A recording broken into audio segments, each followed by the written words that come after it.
Ladies and gentlemen, fight fans all around the world, let's talk some boxing. So my videos are coming fast and furious today. In my video responding to Maverick Peterson about Sugar Ray Robinson and Floyd Mayweather Jr.'s size difference, Maverick Peterson, he responded to that by asking me a question. And his question is laid out here. Let me expand it a little bit more. He says, here's a question I'm going to ask because it baffles me. How come commentators, especially, and boxing experts that do commentating, occasionally don't at times break down important strategies or call what they see? They only call the punch. I find this highly annoying, and it keeps the sport at a very low, non-intellectual level for casual fans. Guys like Paulie and Bernstein would give you an intellectual breakdown very nicely, but I find most commentators don't. Why is that? So let's respond to that question. Of course, he cites an example afterwards. First of all, I think it is that most commentators don't really know what's going on in the actual ring because they either haven't boxed themselves or haven't been around boxing enough. And guys like Larry Merchant and guys like Jim Lampley from HBO Sports, and even to a lesser extent Max Kellerman, they don't really understand boxing. They know a lot of people in boxing, especially the so-called historians and some of those so-called experts in boxing who have never picked up a boxing gloves, never really truly listened to the boxers and what they were saying. They're all about the hype and the drama, as they like to put it, in boxing. Those people especially, they don't even know what's going on before their face. They can't see the traps being set. They can't understand what the boxer's actually doing. But guys like Roy Jones Jr., guys like Timothy Bradley, guys like Danny Garcia when he was commentating, and the guy who's going to face GGG, Danny Jacobs, Sergio Mora, Paulie Malignaggi. These guys know boxing, so they can see what a boxer's actually doing in there and what their intentions are and how they're employing their strategy.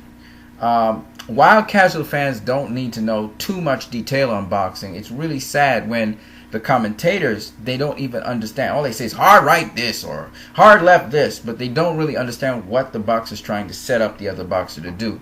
Now, I'm not saying that Jim Lampley is extremely simpleton. Okay? It's not that Jim Lampley is extremely simpleton.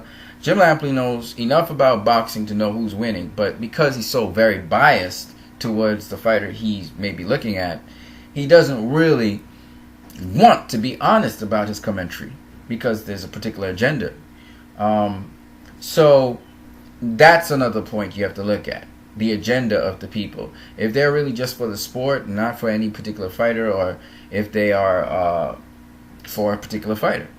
Paulie Malignaggi, when he saw Adrien Broner getting his ass whooped by Marcus Maidana, Paulie Malignaggi, he called it as it was. He wanted Adrien Broner to hold, but even this eluded Paulie. Marcus Maidana is not an easy guy to hold.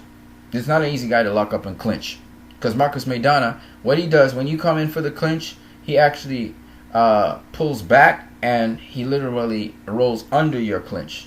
He'll slip under your clinch. You understand what I'm saying? Not slip, but he'll basically roll. He'll go low, so you can't really clinch him. And he'll roll out of it. And while he's doing that, he's hitting you with all these looping punches that he's not even watching to see where he's throwing those overhands. So it really makes you. And Marcus Maidana will fight you on the inside, on the outside. He'll fight you once you're close enough to get hit. And I've seen it also with Povetkin, where when Mike Perez was trying to hold him, he slipped the hold. And there are ways to slip out of a hold, depending on how the guy comes to lock up on you. Because there are different ways to lock up a fighter. And this is just part of boxing. But what I'm saying is that you have to be physically strong to be able to do that. And also, you have to know your inside game. How to offset a clinch or a hold. So I'm saying again this to say that a lot of times these guys who either they haven't experienced boxing or they don't appreciate boxing. Bernstein's a humble enough guy to understand and appreciate that he does not know everything that's going on in the ring. And he gives Paulie and any other boxer leeway to make their comments, to correct him. And he would just say, I stand corrected.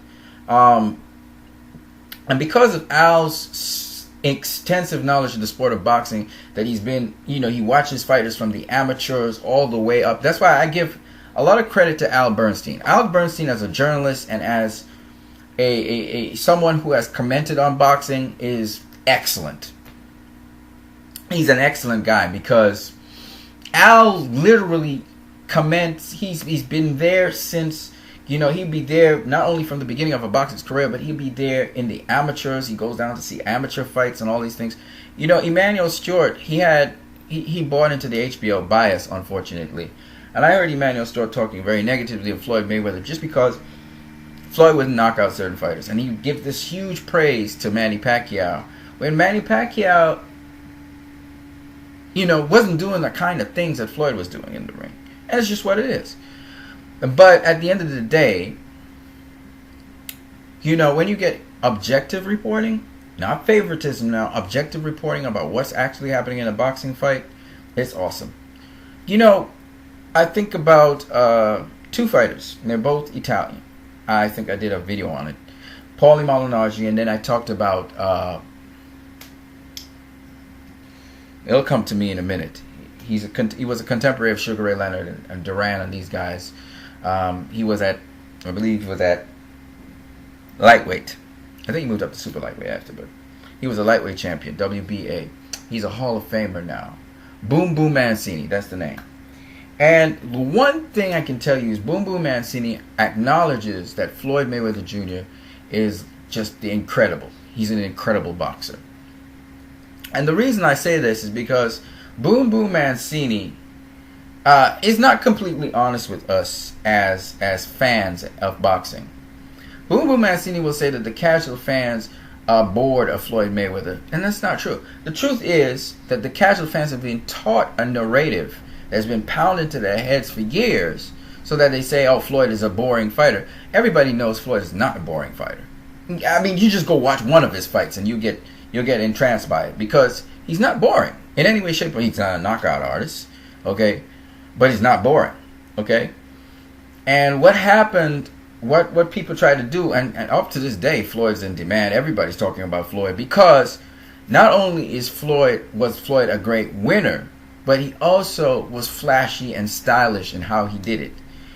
Gennady Golovkin, he's functional.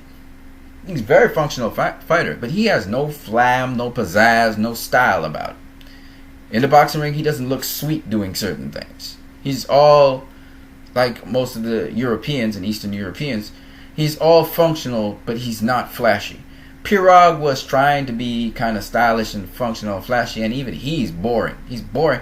It's interesting how they flip the script and they say that guys like Floyd are boring. Guys like Roy Jones Jr., I guess they would say he's boring. But when it comes to the Eastern European, they're exciting. For what? What's exciting about Gennady Golovkin? He looks awkward to me. Okay? He looks like a strong man. Like a strongman contest. It's just one of those ironies that even Manny Pacquiao don't got pizzazz. He don't got style. You know what I'm saying? Pacquiao's exciting, but you see him throw a lead left, and it looks like those guys that have arthritis and they throw a punch and they look so stiff throwing it. He looks stiff throwing. Pacquiao don't got no flow. He ain't got no soul. He ain't got no smoothness to slickness and smooth. You don't think of slickness and smoothness when you think of Pacquiao. Floyd's a slick fighter. He's smooth. He's silky smooth with his movements. But yeah, he's so sharp with it. You know what I'm saying? Zab Judah, smooth, slick. But still got that cracking thunder. You don't see fighters like that. Eastern European fighters are not necessarily known for their slickness and their smoothness. You know what I'm saying? I'm just saying. Because some people just don't understand. They don't understand. So it's interesting to see people talk about Mayweather's boring. That narrative came because these sour-ass people call the fucks in the grave syndrome. They know nobody can beat Floyd. So they so sour-ass, they started to create a negative narrative to try and dampen his glory. Because Floyd is as black as you can get. Okay? Floyd's a black dude. Okay? His skin is dark. Okay? He's pigmented. Okay? And that just flies in the face of some people who are not the same complexion as him. Okay? Now, having said that about Eastern European fighters and European fighters in general, even James DeGale. James DeGale don't got no slick, skilled, smooth-looking fighting style. Okay? James DeGale got this kind of herky-jerky kind of style. Okay? Now, why am I saying all of this? I'm not trying to disrespect people or fighters or anything like that. I'm just saying that the narratives by these ignorant people who don't know, as Roger Mayweather would say, who don't really know shit about boxing, is what causes certain really good fighters like Guillermo Rigondeaux, Bob Arum saying the dumbest shit I've ever heard. Oh, he's boring. He's boring, but he's knocking out people. He's boring, but he's so slick you can't touch him. I mean, smooth slick. Okay, but he's tagging you up. Tore up Nonito Donaire and did it with style, with flair. That's not. We ain't talking about the style and flair where like what's this guy, Joe Kozaki. Joe Kozaki. I remember Joe Kozaki trying to wriggle his waist against Bernard Hopkins, and I was thinking I don't want to go there. That's too low. But just suffice it to say, dude couldn't even whine.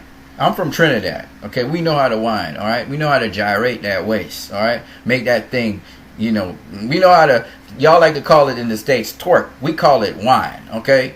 Full flexor rotation, you know what I mean? Looking like y'all don't even know what that means, but bubbling like an oil drum, baby. Y'all don't know what that is, but that's all good. That's all good. We have petroleum down here. We have oil, you know what I'm saying? And an oil drum, all you have to think about is like this big can, and you take it and you start to rotate it around its sides, and it's kind of rotating. Oh man, y'all don't even know what I'm talking about, but it's all good. I'm a Christian, so don't get it twisted. Y'all will sin if y'all see what that is. But suffice it to say, it's a certain smoothness. You know what I'm saying? And that's something. I'm not saying black people are the only people who can do that. Hell no. But what I'm saying is, the fighters I just described can't do that. I'm just telling you, they can't. They too stiff. There's no fluency in their motion. Lomachenko, he's a great fighter. Alright? He got a certain speed at which he punches and everything. He has a certain degree of fluency, unlike those other guys. The problem with him is, he still haven't got no flam, no flash, no pizzazz, no style. He just plain. He just go at one speed. Ba ba ba ba ba ba ba ba ba. Ba ba ba ba ba ba ba ba. In and out, in and out. Ba ba ba ba ba ba ba ba. He's not slick. You understand what I'm saying? It's so hard to describe these things. Vladimir Klitschko, same rigid style. Got a decent jab, but it's a rigid style. You understand what I'm saying? And he probably the slickest of them all, actually, when I think about it. I think of a Tyson Fury. Look weird. Tyson Fury looks weird. He got some slickness in him, don't get me wrong. But he just looks weird. Herky-jerky, kind of weird, kind of bumps up and down. It's like, I can't even explain it to you guys. But if you want to talk about boring fighters, alright, a guy is straight up and down, no special effects, not coming off of no angles, and you going to tell me he's exciting, but the dude that doing all these special effects, all these special pivots, all these special moves, rolling, slipping, sliding, I mean, come on now. His snapback don't look stiff. When you see a Floyd or who the other guy, man? There's so many. Purnell Roy. When you see them snap back, oh man, it's beautiful to watch. Okay. When we talk about slick, we're not just talking about slippery. What I mean by slippery meaning not easy to hit. No, we're talking about a certain style, a certain pizzazz. Not boxing style, but a certain flamboyancy, a certain flashiness. You understand what I'm saying? You got to have all of that because it's showbiz. It's showtime. It's a main event. You got to have those elements. You can be a killer, but you got to have some style while you're a killer. I watched it, Gervonta Davis, when he knocked out a dude. He did the drop. He did a dance move. He did the drop like Broner. In other words, I broke his back. You know what I'm saying? There's a certain flam to it. And a lot of the the fighters today that they talking about and praising on HBO and stuff, they don't have that. They don't have that showbiz. They don't have that style. I know some. Don't get me wrong. I'm not saying that white fighters don't have it, or even European fighters don't have it. I'm not saying that at all. I know some European fighters that had it. All right, they were sweet to watch. Okay, you know a guy who kind of had it. He's kind of a little goofy, but Prince Nassim Hamed had some flashiness to him. He was goofy though, but he had some flashiness to him. You know what I'm saying? So I'm just saying this so you guys will understand that when we talk about boring fighters, don't buy into the BS, man. You gotta know boxing, man. And the casual fans, they will learn more about boxing, but some of these casual fans are MMA fans, and they don't know shit about slickness. The slickest fighter they ever seen was Anderson Silva, and Anderson Silva's era is kind of gone already, and he was kind of slick. You know, I don't call him slick really, but he was kind of slick. You know what I mean? He had a kind of flashiness. And when you talking about flashy and slick and skilled and shoot, man, that's the thing that make me love boxing. That's why I love Floyd Mayweather style. You see, because he's got all those kind of and he stays true to the old school of boxing at the same time. There's a new school of boxing too, so you know it's become more of a athletic sport than it is as much of a about beat downs and blood and gore. It's just become more athletic, right? It's more of about athletes fighting one another. Because when two guys come well conditioned, ain't no blood. Nobody gonna bleed or nothing because their skin's so tough and you know they're so strong. So you know it's a little bit different now, and you know you really prepare for a fight now and you stay ready. So it's a little different to back in the day when you know guys bleed and all these kind of crazy things used to happen. But I'm not gonna don't get that twisted. It don't mean that the guys ain't hitting harder than they used to. It's just that they come much more well prepared now. All right, you guys, have a great one.